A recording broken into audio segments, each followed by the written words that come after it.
नमस्कार मित्रों, हमारी सीरीज चल रही है एपिसोड नंबर 14 की, जिसमें हम बात कर रहे हैं भृगु संहिता की। भृगु संहिता के अंतर्गत आज हम बात करने जा रहे हैं कन्या लग्न के यदि सप्तम भाव में सूर्य स्थित हो तो उसके क्या फलादेश होंगे। प्रथम भाव में 6 नंबर का मतलब होता है कन्या लग्न, और कन्या लग्न में सूर्य द्वादश भाव का स्वामी होता है। द्वादश भाव का स्वामी होकर जब ये अपने से अष्टम भाव में अर्थात सप्तम भाव में स्थित होता है तो ये सप्तम भाव को पूर्ण रूप से क्षतिग्रस्त करने का कार्य करता है, पूरी तरह से तहस नहस करने का कार्य करता है। करेला और नीम चढ़ा ऐसी स्थिति पैदा हो जाती है, क्योंकि द्वादश भाव, षष्ठम भाव और अष्टम भाव ये तीनों ही भाव त्रिक भाव होते हैं। त्रिक भाव का स्वामी होकर जब ये सप्तम भाव एक केंद्र भाव में स्थित होता है, एक शुभ भाव में स्थित होता है, तो अपनी नेगेटिविटी के पूरे कंटेंट्स यहाँ पर ये सप्तम भाव को दे देता है। देखिए, द्वादश भाव का स्वामी पृथकतावादी ग्रह होता है, ये एक सिद्धांत है। द्वादश भाव का स्वामी पृथकतावादी ग्रह होता है। सूर्य अपने आप में पृथकतावादी ग्रह है और पापी ग्रह है। तो ऐसी स्थिति में जब ये सप्तम भाव अर्थात जीवन साथी के भाव में स्थित होता है ना, तो ये पूरी तरह से जीवन साथी से पृथक कराने का कार्य करता है। यहाँ पर डाइवोर्स के पूरे योग बनते हैं जीवन साथी से। जीवन साथी से पटेगी नहीं, जीवन साथी से कष्ट होगा, जीवन साथी को कष्ट मिलेगा इनके द्वारा। तो ऐसी स्थिति में सूर्य सप्तम भाव के लिए विशेष रूप से मारक प्रभाव प्रदान करने वाला बन जाता है। तो यहाँ पर सूर्य पॉजिटिव फल प्रदान नहीं करेगा। सूर्य की डायरेक्ट दृष्टि लग्न भाव पर है, सप्तम दृष्टि लग्न भाव पे है। लग्न भाव के लिए ये पॉजिटिव होगा, क्योंकि यहाँ से ये लग्न के लिए पोषण प्रदान करने वाला बन जाता है। तो यह व्यक्ति एक प्रभावशाली लोग होते हैं, प्रभावशाली व्यक्तित्व होता है, समाज में उनका मान प्रतिष्ठा और सम्मान होता है। समाज इनको बहुत सम्मान की दृष्टि से देखता है, बहुत मिलनसार लोग होते हैं ये ऐसे लोग। तो लग्न पे इसका पूरा प्रभाव होता है। लग्न के लिए ये सूर्य बहुत पॉजिटिव फल प्रदान करने वाला होता है। इनकी जो परफॉर्मेंस होती है, इनकी जो प्रतिक्रिया होती है, इनकी जो प्रदर्शन होता है वो बहुत ज़्यादा प्रभावशाली होता है।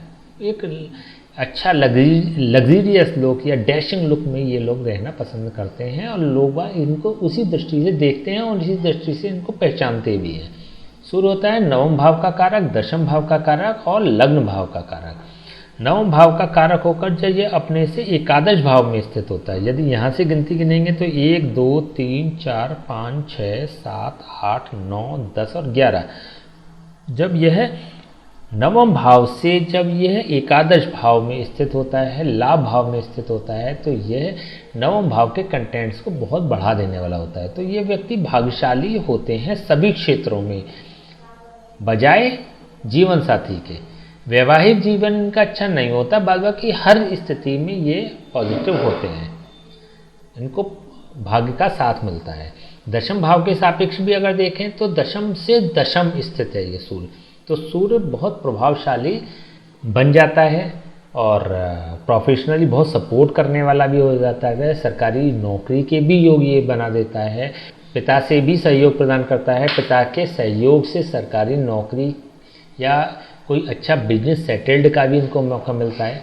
तो दशम भाव के सापेक्ष ये बहुत शुभ है। और लग्न की हम बात कर चुके हैं, लग्न के सापेक्ष भी ये सूर्य बहुत शुभता प्रदान करने वाला होता है। देखिए, सप्तम भाव के सापेक्ष केवल ये अच्छा नहीं होता, बाकी ओवरऑल अगर देखें, दृष्टि से देखें, किसी भी दृष्टि से अगर देख लें तो यह सूर्य शुभता प्रदान करने वाला होगा। चलिए हम इसके उपाय की बात कर लेते हैं। देखिए, यहाँ पर सूर्य केवल सप्तम भाव के या जीवन साथी के या वैवाहिक जीवन की दृष्टि से अगर देखें तो शुभता प्रदान नहीं करता। एक और भी नेगेटिविटी है, जैसे यहाँ पर ये पृथकतावादी ग्रह बनना है, द्वादश भाव का स्वामी होकर भी पृथकतावादी है, स्वयं सूर्य पृथकतावादी होता है, तो इस दृष्टि से भी है। तो दोनों दृष्टियों से ये पृथकतावादी है। लेकिन ये यहाँ अपने मित्र के भाव में बैठा हुआ है, गुरु की राशि पर बैठा है, तो ये डाइवोर्स भी नहीं होने देता। तो सप्तम भाव के सापेक्ष अगर देखें या जीवन साथी की दृष्टि से देखें तो स्थिति ऐसी क्रिएट हो जाती है कि ना सुलझता है ना उलझता है, ऐसी स्थिति क्रिएट हो जाती है। तो यहाँ पर डाइवोर्स भी नहीं होने देता, क्योंकि यहाँ पर गुरु की राशि है। तो जीवन साथी से जो पृथकतावादी जो स्थिति बन रही, सेपरेशन की जो स्थिति बन रही है, सेपरेट भी नहीं होने देता। सेपरेट मतलब एक साथ भी नहीं रहने देता। तो ऐसी स्थिति होती थी, ये बड़ी भयावह स्थिति हो जाती है सप्तम भाव के सापेक्ष। तो विशेष रूप से यहाँ जो उपाय करना है वो सप्तम भाव के लिए ही उपाय करना है। रेगुलर आपको सूर्य के जाप और हवन कराने पड़ेंगे। एक चरण से शायद काम नहीं हो तो 4 चरण में। 4 चरण एक कंप्लीट अवस्था होती है सूर्य की। जब हमने सूर्य के उपायों की बात करी थी तो विस्तार से आपके इसके बारे में हमने चर्चा करी थी कि कलयुग में 4 गुना जप की आवश्यकता होती है या व्यवस्था होती है।